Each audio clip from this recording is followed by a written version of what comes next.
Behind every amazing flavor is an amazing human who has perfected their craft. Welcome to Flavors Unknown, a behind-the-scenes look at new flavors and the chefs, pastry chefs, and bartenders who create them, with your host, Emmanuel.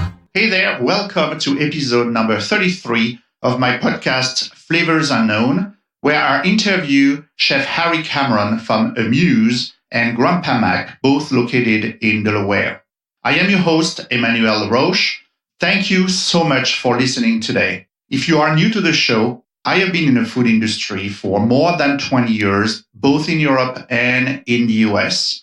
And every other week, I interview trending chefs, pastry chefs, and bartenders to discover their secrets behind the scene, share with you some exciting locations, and find out which new flavors, should I say flavors unknown, that they are experimenting with.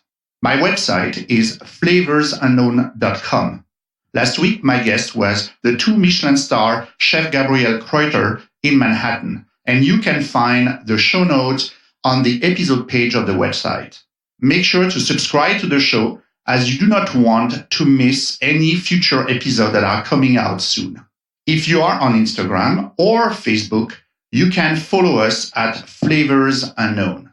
On today's episode, we are talking about the cuisine from the Mid-Atlantic region with Chef Harry Cameron. He is from Delaware, exactly from Rehoboth Beach.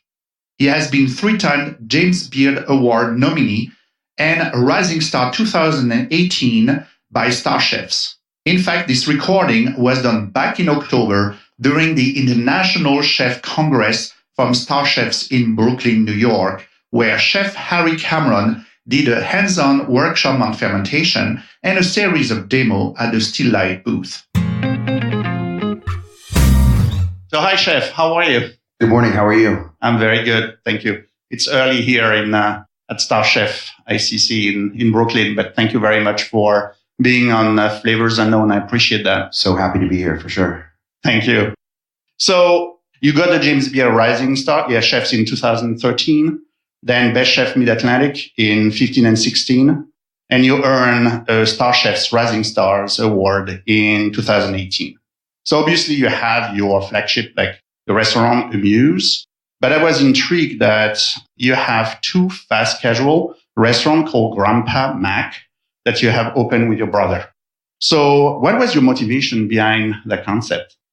Yeah, so Amuse has been in business for 8 years on Mother's Day. I had a 10-year dream to open a restaurant before I was 30, so I did it when I was 29. And in the first 18 months, I got nominated for Rising Star Chef. That was something that was very interesting because we were cooking food that was for us and food that we thought really represented seasonal regional Delaware. And we didn't really think anybody was paying attention. You know, it was a shoestring budget and, no PR to speak of other than our smile and our good food. Mm-hmm. It was something where it became what it became. So, fast forward, say 5 years in or 4 or 5 years in, my younger brother was actually on the West Coast and was getting out of the business that he was in. And he said, "Hey, Hari, how do you feel about a mac and cheese restaurant?" And, he's an artist and, he's my partner and my front of house manager. His name's Orion Cameron.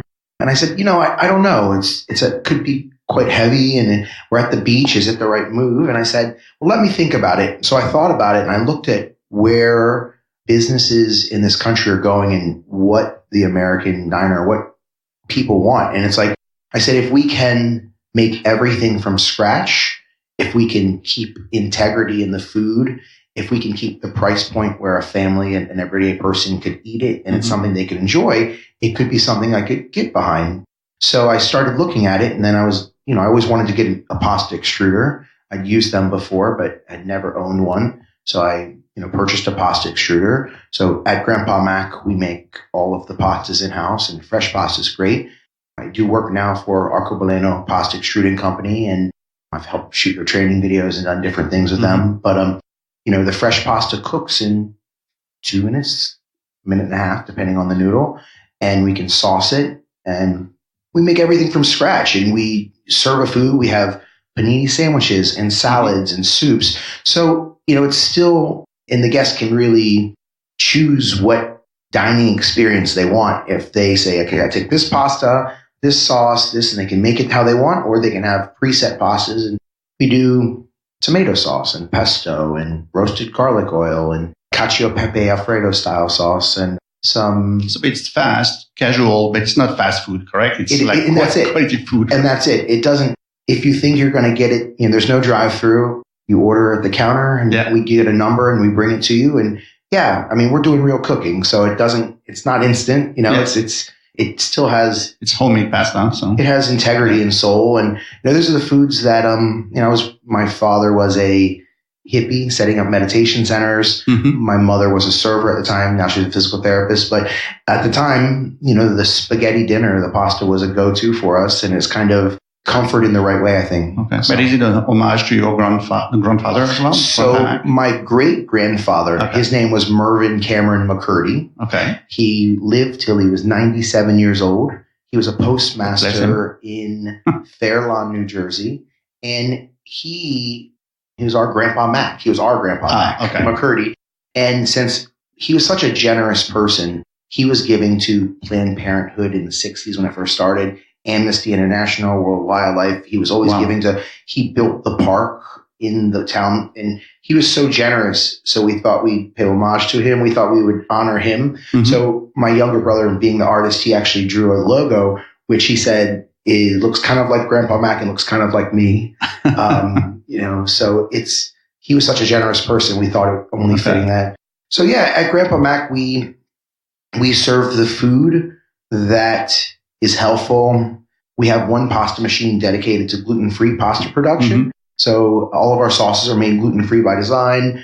So even if you're eating this way, we're only seeing 10% of our total sales gluten-free, but we didn't want to exclude anybody. We have a vegan mushroom ragu. We have a vegan mac and cheese. Mm-hmm. And in our area, vegans, people with dietary restrictions, especially with faster food, are underserved. So really, this is the concept where I can create dishes that I can stand behind, that have love and integrity, but I'm also not there serving the food every day. It's something that is very consistent and an entry-level cook who has a little bit of skill can go into the job and really learn the business before they maybe go on to a different spot. And you have two of them, right? Currently, we have two. We're actually going to close this small first one after 5 years because the lease is up, and we're actually going to open up in a brewery in a neighboring town, a large facility where we'll be able to serve mac and cheese, but there'll be weddings and events. And in the brewery,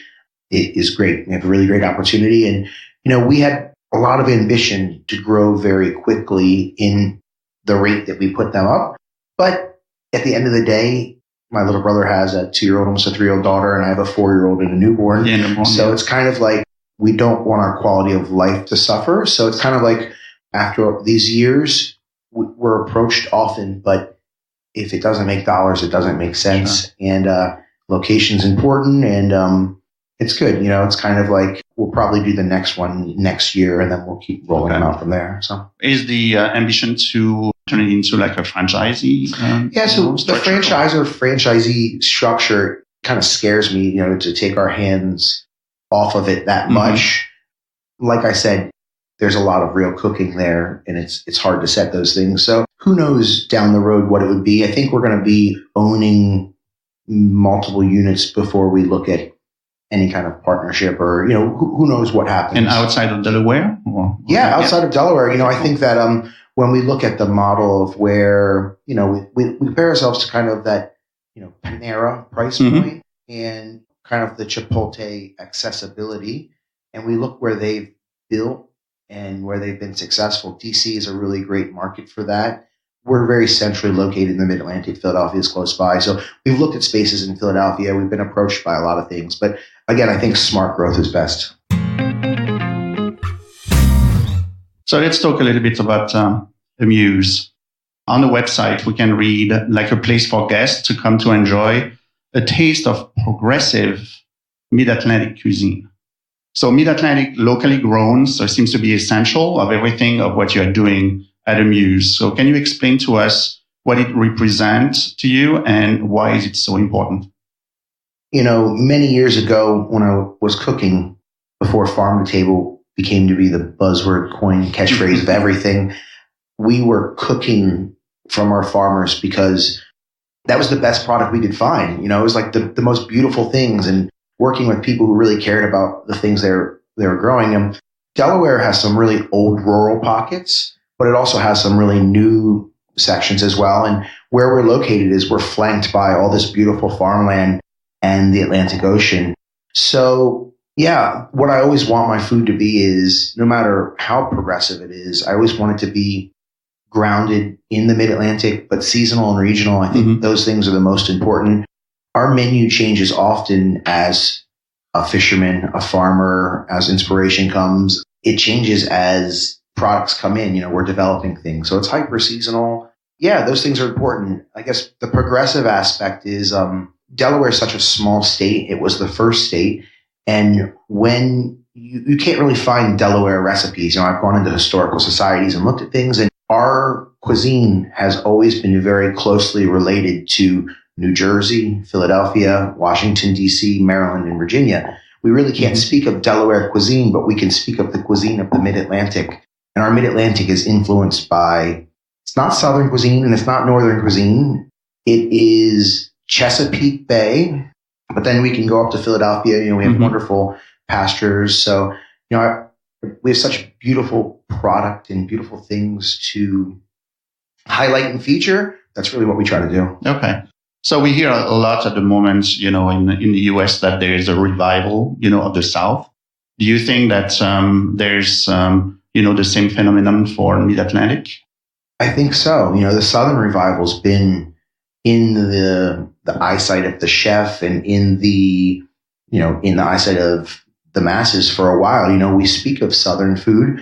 We also really often speak of food from New England. We think of Louisiana cuisine, but the Mid-Atlantic is sometimes overlooked as a cuisine. But I think we have a lot of history and rich heritage. And I think that there are a lot of chefs in DC right now. DC, Michelin just came to DC a couple of years ago. And I think there are some really great chefs in DC and Philadelphia and Maryland, Virginia that are really putting their flag down and making Mid-Atlantic cuisine their own, and are looking to what the here and now of it could be. So.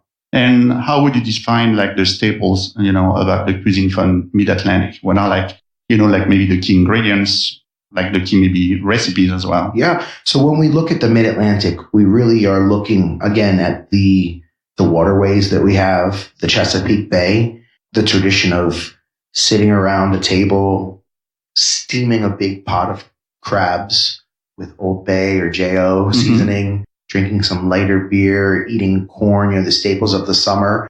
I think that when people think of Delaware, they don't really think of crab. It's a Maryland thing, but we have crabs in all of our waters. I take my 4-year-old son, we call it chicken necking, where we actually take the chicken neck and throw it over in the water and just net the crabs. It's a crab lining. And so I think crabs are a staple. Delaware is a state that has more chicken than people. The industrial chicken industry started in Delaware and is across, and it's actually started in Delaware and in Cornell University. And I used to live in Ithaca, New York as well. Chickens are definitely a staple of Delaware. There's some iconic dishes. I think for a long time, people thought of American food and people thought of, as it wasn't as high elevated. And I think that's true. I think for a long time, the best thing since sliced bread wasn't the best thing for food. And with Industrial Revolution, I think people kind of started to try to look for easy solutions. But when I look back into the White House cookbook of, the 1800s, or when I look back at some really old cookbooks, I have an extensive cookbook collection. I love to study and read and look at all those things. I have the Maryland Way cookbook, where it has all these, they really were using forward-thinking thought, putting ingredients together. I find a recipe of salsify, which is oyster root, which is something, it's an ingredient of, Eastern Europe, which came to America and was used a lot in America, but was forgotten about for a long time. And it's so interesting, the way that ingredients kind of resurge back and become popular. So I guess back to the question, the Mid-Atlantic is seafood. The Mid-Atlantic is chicken. It is lots of different vegetables.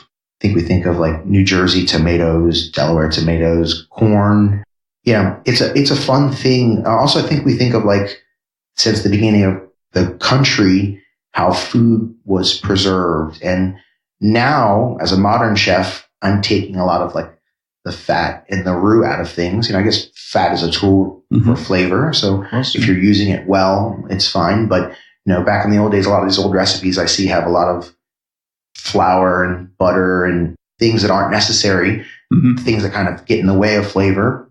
So now we're using those kind of flavor profiles and trying to have more laser focus with the food that we put out. Okay.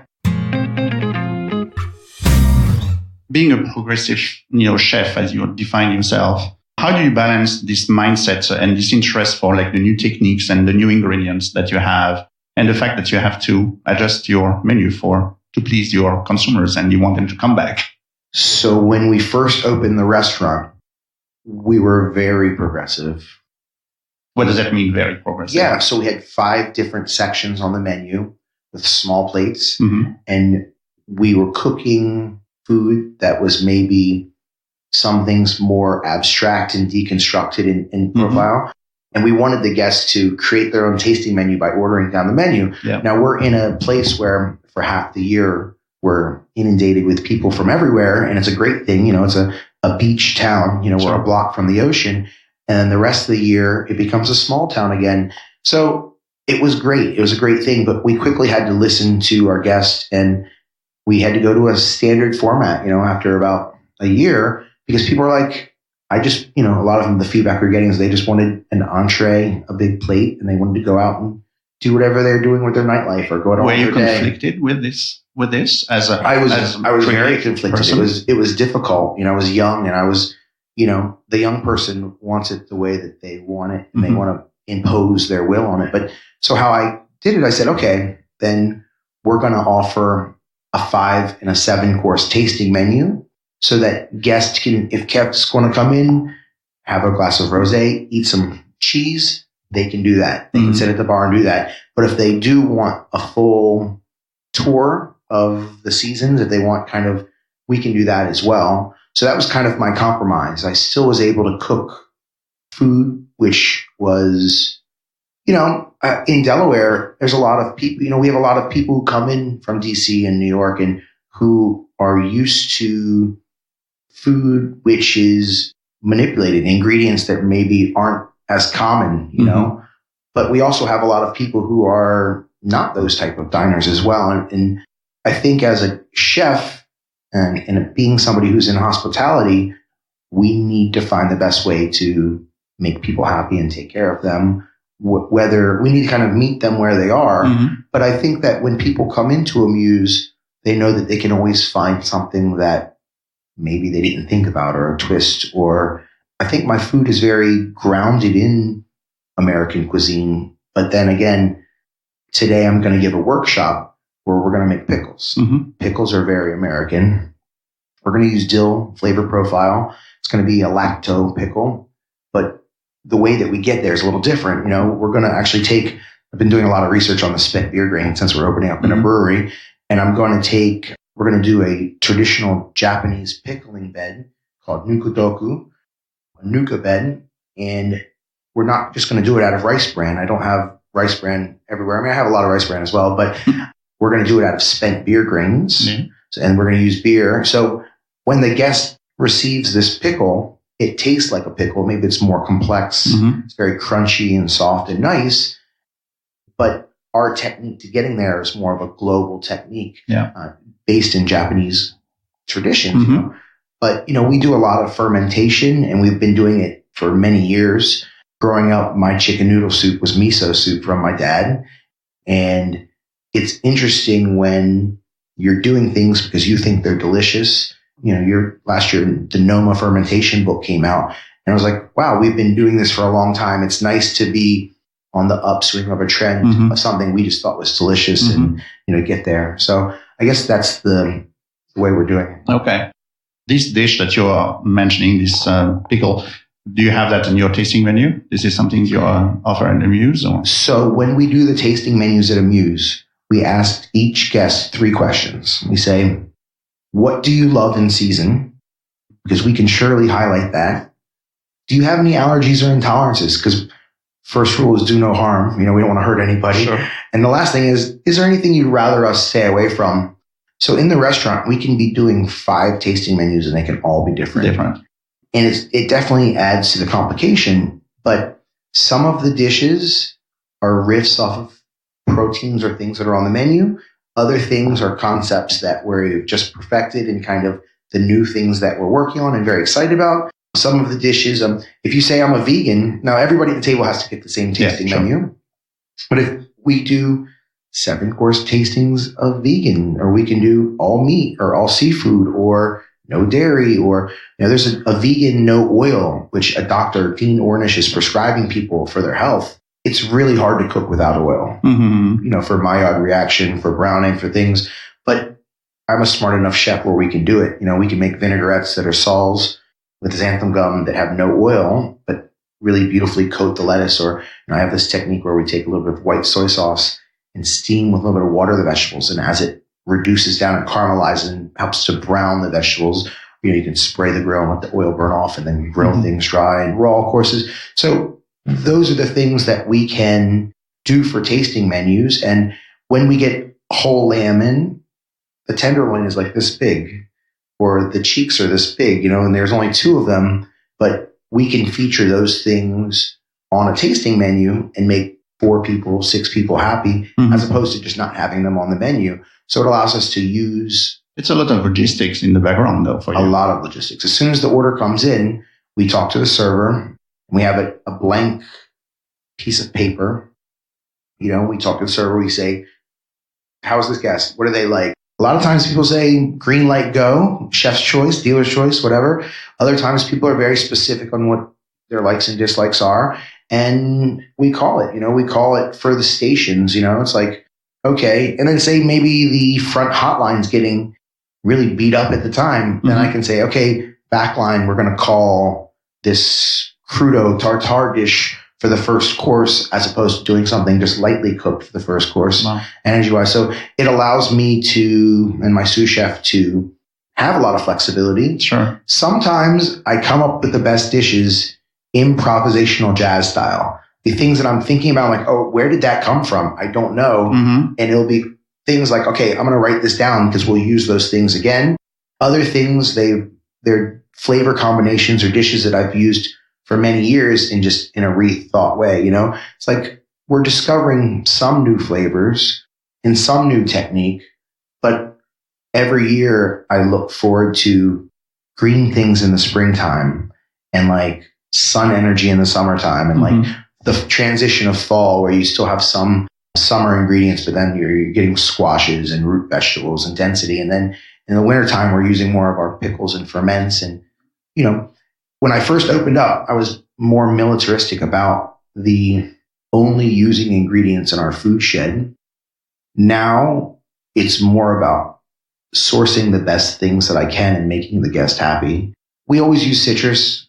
Guests want to see citrus. We always use chocolate. We're not growing chocolate in Delaware. I actually have some friends that are growing citrus in Delaware, which is pretty interesting. They use these Christmas lights to keep the fruit warm and wrap the trees in the wintertime. Wine, we're sourcing wine from everywhere, of course. But, I think our main proteins, we really still try to utilize the region. And, all of our vegetables, our local farmers can't grow enough onions for us. So we're using onions from Canada, Mexico, wherever the onions are coming from. But the things that we're really highlighting, we work with so many farmers, and each year I explore ingredients and I say, hey, will you grow this for me? And it's a great thing for all the other chefs in the region as well, because the farmers are growing it and selling it to other people. And it's like, I love to see what people are doing with things. It's like, I've only ever been in competition with myself. I feel like if I'm paying attention to other people, I'm taking the eye off of my craft and what I'm doing. So let's talk a bit about your creative process, because you are touching this a little bit now. I'm curious, how do you approach it, and where your inspiration comes from? So the name of the restaurant is Amuse. Of course, for amuse bouche, or the muse, the inspiration is part of it as well. And the other part of it is, I think food should be fun and amusing. When we first opened up with the tasting menu process, each dish had a title. It was an abstract title. and they were all inspired by something. One of them was called the Nanacoke Trail, where we used locally grown bison. The Nanacoke are Indians in our area and the native people. And we did a tartare, but we made it similar to Indian food pemmican, and we made edible branches and soil and foraged greens. And if you were going to stumble upon this trail and find the bison, that would be the inspiration behind it. So that was a dish that was inspired by our local bison farmer, or the local people, native people of the country. And it was a tartare dish. But so sometimes for me, it always has to start with the ingredient, because without great ingredients, we cannot make great food. You can't take a crappy something and make it into something wonderful. So it has to start with these things. But then again, sometimes we're inspired by a technique or a memory, and sometimes those techniques are the things that drive the dish. So do you have an example for this? We're getting all kinds of squash recently. It's definitely the squash time of year. We're getting buttercup squash and settler crookneck squash, which is like the grandfather to the butternut squash, and delicata squash and spaghetti squash. And so right now, in the exploration of squash, we think about all the things that we've already cooked with squash, and then we think about how we can change it and how can we make it new? What other textures can we get with squash? And then, so after exploring the ingredient for a day or two, or taking notes and thinking about it with the team, then we start to pull together a dish. And that's like, off the top of my head, it's hard to think of examples of, sometimes it's using the squash skins, taking that and using every part of it, taking the seeds and maybe making a sauce or making a paste, or using the ash of the skins, or flavoring a vinegar for the dressing for it, or, so it's starting with the ingredients and what is being brought to me. Yesterday for my pop-up in Steel Light, this is something I like to serve. I served a whelk chowder. Delaware State Shell is the channeled whelk. A whelk if you're looking at a whelk, it looks like a conch, but it's much more tough. And the whelk is Delaware's third biggest fish item that we sell, but nobody in Delaware eats whelk. We all send it to China and to Europe, Italy, the squangile, the conch salad. So for me, I was getting these beautiful whelk from my local fishermen because they're catching them. And when I cook them so that they have the texture of abalone and kind of snails, and they're super meaty and umami filled and savory. So I was thinking about, we have Manhattan chowder, we have New England chowder. What would a Delaware chowder look like? So we used a cream-based chowder, and we used the traditional, we put some bacon in it. We used our local seaweeds to flavor with more umami to make it more. And we did a traditional thing where we deglazed it with sherry. So it had that kind of traditional chowder flavor profile, but using the whelk, it's not something that people do in a chowder. It's not something that people commonly see or commonly serve. So that was one way where the ingredient kind of dictated it, but it's serving something that's very familiar to people. To eat a chowder is very familiar, but then we were serving it in the beautiful whelk shell with celery root and potato and Jerusalem artichoke. And we were serving it with sea lettuces and seaweed on top and micro celery. So it's a very beautiful presentation, a very common thing, but done in kind of an uncommon. Yeah. So what is more important to you, like technique or creativity? It's hard to think about. I think the most important thing is that people are happy. It's like, I think the most important thing is that, I think the younger me would have said the creativity and the technique, because you can't have one without the other. But can you have one before the other? So that means, can you be creative if you don't master the technique? I don't think so. I think everything has to be technique. Without technique, I'm not in a place where I can just put a radish on a plate and serve it. I have to manipulate it. For me, I look at the vegetables as perfect, beautiful things.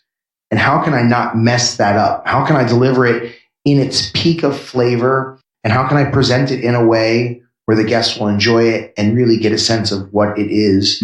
How can I not? I think so many young chefs are trying to impose their will on it with too much technique and trying to put too much of a good thing on a plate where it's like, as I cook now, it's really trying to refine, but there needs to be technique. You have to be creative, but creativity has to happen within boundaries. Because if you're creative for creative's sake, you're only going to hit a very small portion of people who are international global diners who are looking for those experiences. And my restaurant kind of straddles this line of this awesome neighborhood place where you can come grab a beer and eat some cheese and meet friends, or you can get a tasting menu. You know, we always wanted to serve food which was really speaking to a time and place in Delaware, but we also wanted to serve food that, you know, there's no tablecloths on our table. There's no pretense. People are coming in from the beach. They might be wearing a couple $100 shirt, but a pair of sandals, you know? So it's kind of one of these things where we have to cook the food we cook to make people happy, and we have to elevate food, but we still need to do it in a way where people can really feel comfortable and enjoy. They're on vacation. They want to enjoy their experience. They want to taste something and experience something, but they also might just want to get a bite to eat and move on.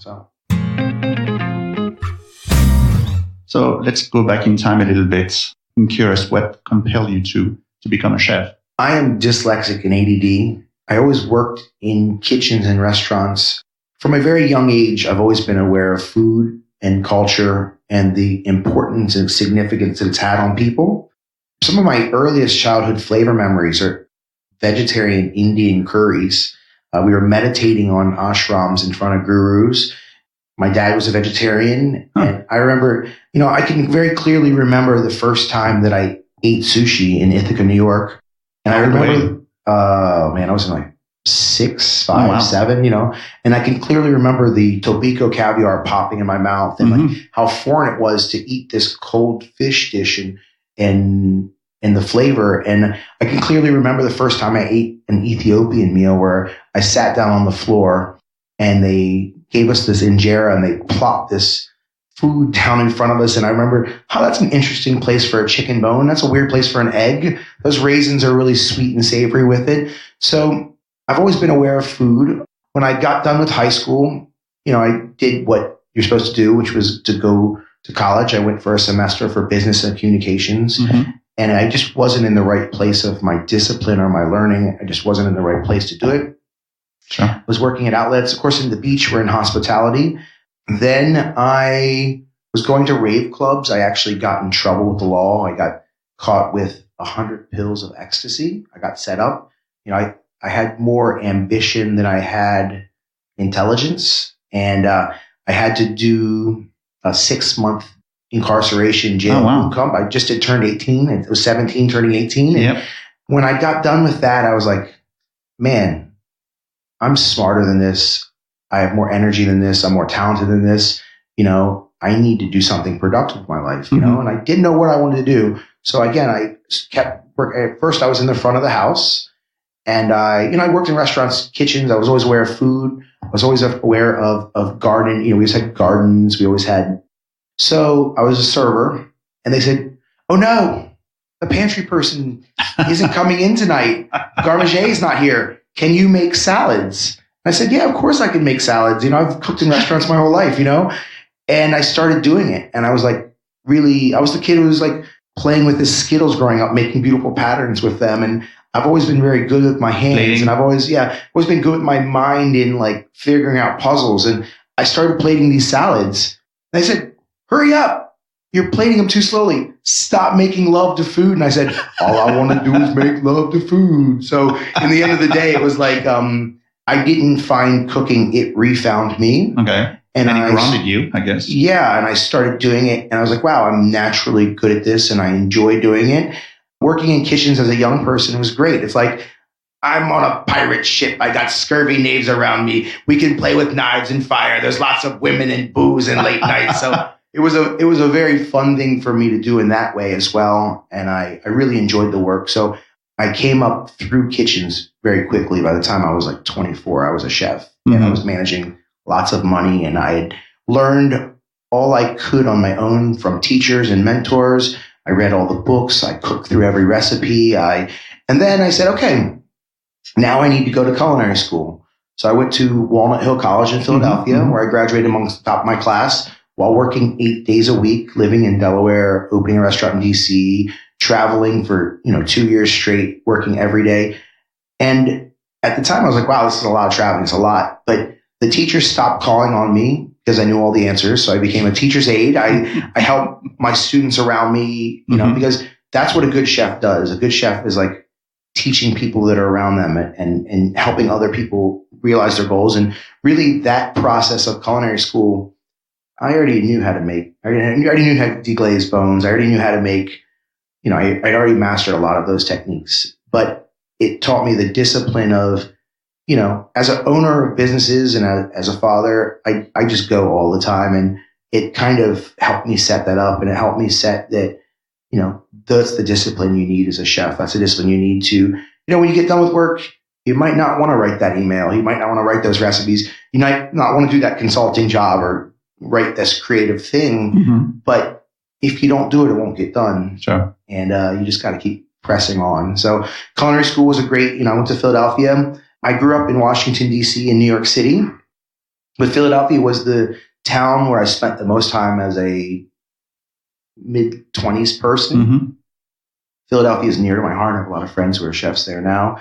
D.C. I love, New York I love. It's all good. So and then for me, the next thing is, like I said, setting goals for myself. I knew what I wanted. I wasn't the chef who worked under Daniel Hume. I wasn't the chef who worked under Blued or Keller, but I knew, so I started staging in a lot of places around the world. I was making money, so I started eating at lots of Michelin star restaurants, traveling. My best friend, his name is Bryce Schumann, one of my best friends, and he was the executive sous chef at 11 Madison Park. So I got to go there and hang out with him quite a bit and eat there a lot. And then he went on to open a restaurant called Bettany, which was very great. And then my little brother, he's also a chef. He's currently a chef in Bangkok, where he's on chef of the top 2 floors of one of the tallest buildings in Bangkok. And he's worked at so many Michelin star places. And he always wanted to be a chef. When we were little kids, we were like, Josh, turn off the cooking channel. We don't want to watch that anymore, And, he's super intelligent. Someday, if he's not already, he'll be much better. And his name's Josh Cameron. He's my taller, faster, better looking chef, but he never had been as grounded as I have been. I've been kind of pushing for a lot of years, and kind of refining and kind of very stable and steady in my approach, where he worked at Oscar and he worked at a lot of, he worked at a lot of places and pursued a lot of things to get him to his chef job, where for me, it was, when I went to culinary school, I was like, oh, this is great. There's going to be people that are just like me. And it wasn't the case. There's a lot of people who were young people who have never cooked before, people who were changing careers from something else. For me, I just could do it. And I was always asking my culinary teachers, why? Like, I understand this recipe. Sure. Why are we cooking this way? Yeah. They said, shut up, kid. Do it the way you're told, Exactly. You got to do it this way, Yeah, exactly. And for me, it's like, with the modernist cuisine, the modernist perspective, it's like, it's looking at everything and understanding the science behind it, understanding the art behind it, understanding the culture and presenting it in a way, If we look at Ferran Adrià, it's not all about foam, but it's about process. It's about how he interpreted ingredients and reimagined texture. When we look at René Renzepi, it's not all about the foraged ingredients. It's about him displaying the ingredients. He is such a modern chef where he's not using every hydrocolloid. He's not using every technique, but it's very forward thinking in his approach. And he's really representing the Nordic. I think those are the things that we're trying to do in the Mid-Atlantic. We're trying to cook our own food, which is true to us, that makes us happy, while making the guest happy, while highlighting all of the natural, beautiful ingredients of our region. So. Okay. And you're talking about Spain, you're talking in reference in Denmark here. Do you think today there's other, let's say, horizon and other countries that maybe chefs should look to? Man, I think that the whole continent of Africa is overlooked at every point in time. There are chefs that are, with the information exchange that we have right now, I traveled in Thailand and Myanmar for a month and a half. The things they're doing in Mod Oz is great. I think South America is crushing the game right now in their forward thinking and approach. And I think that like with the information exchange that we have right now as a world, a globalized world, I can so easily connect with chefs everywhere through social media, I have friends that are everywhere. And, I don't have Michelin stars, they don't come to Delaware, but when we put out plates of food, we're confident with the food we're cooking as any good as anywhere else in the world, and as a progressive thing. And I think that you can go to a lot of towns in this country now and get really great meals where that wasn't always the case here in America. I think globally, there are chefs that are just cooking great food everywhere. Yeah. So talking about creativity and ingredients, what are the latest ingredients that you are obsessed with? So lately, I've been making a lot of white soy sauces and kind of koji-assisted products. My friend, his name is Rich G. He has a blog called Our Cook Quest.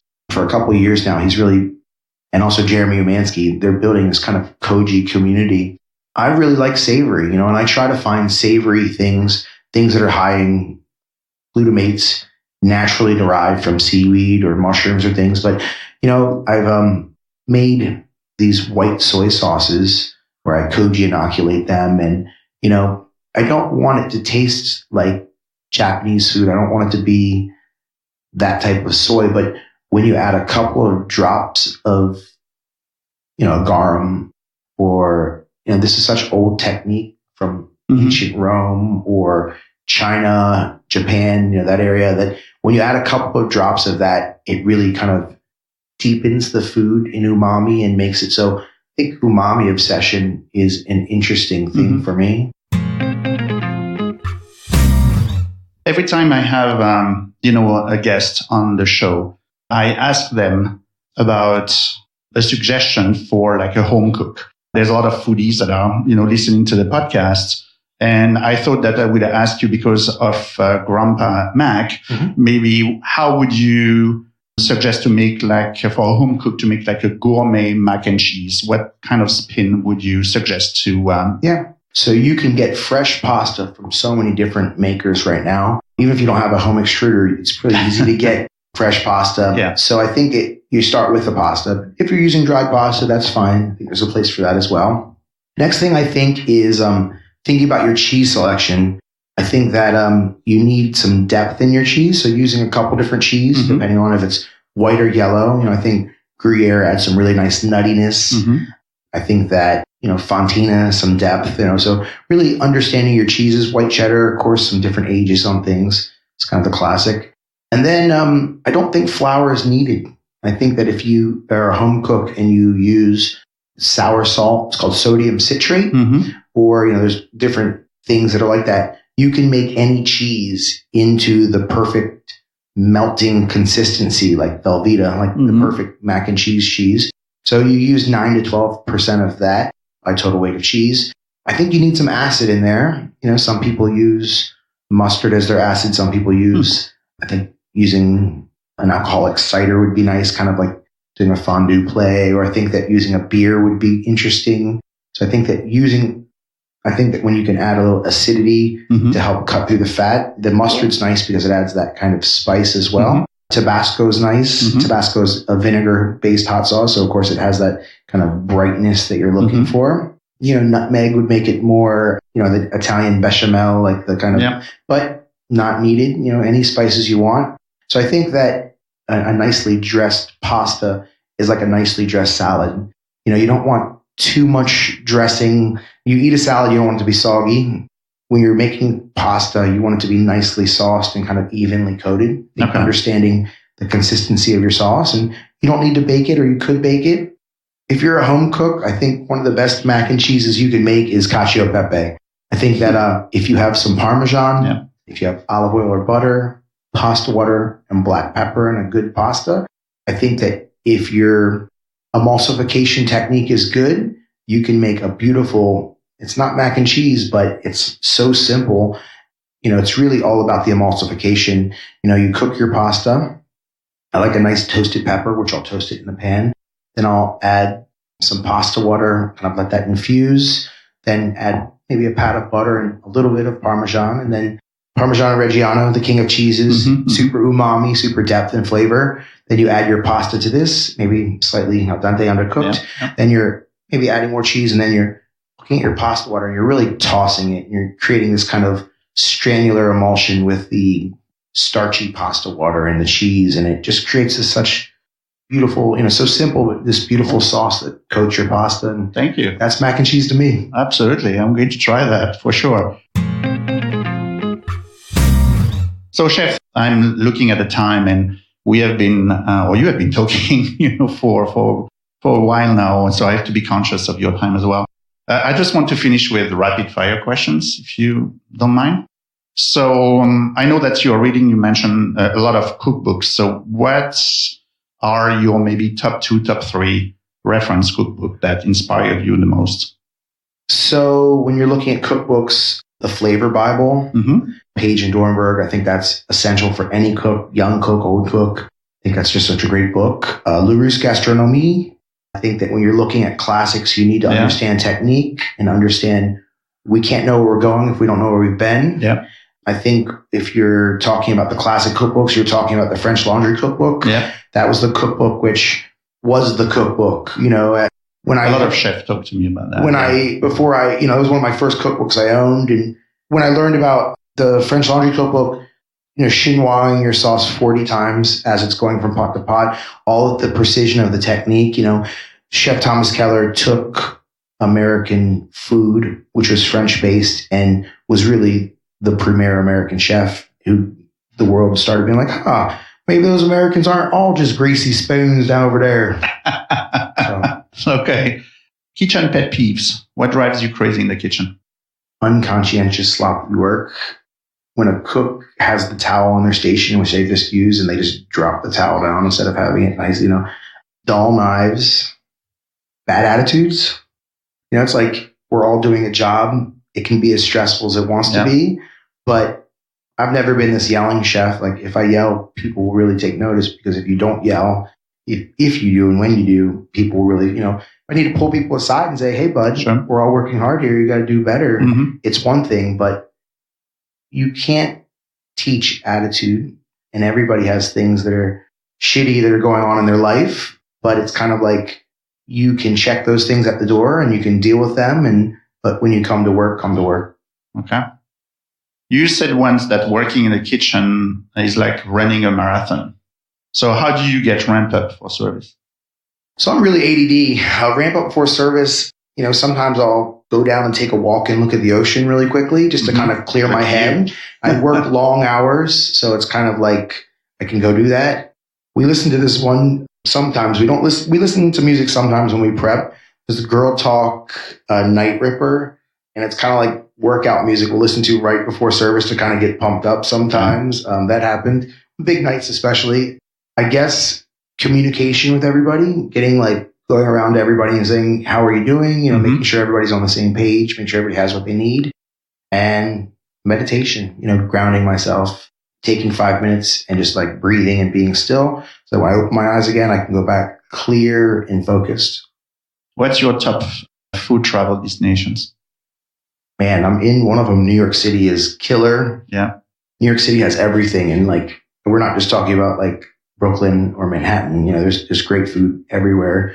Queens, Chinatown, I love, going to Thailand. I'm friends with a man named Chef McDang. He's a very famous chef in Thailand. And going there, he's loved. When we ate, they showered him with everything on the menu. So eating through Thai food was really eye-opening and wonderful. I love the round way they cook with spices and flavors. I love San Francisco. I could eat in San Francisco in that area for a month. And I'm talking just at fine dining and nice restaurants. And then I could eat all of the tacos and everything else that's there as well.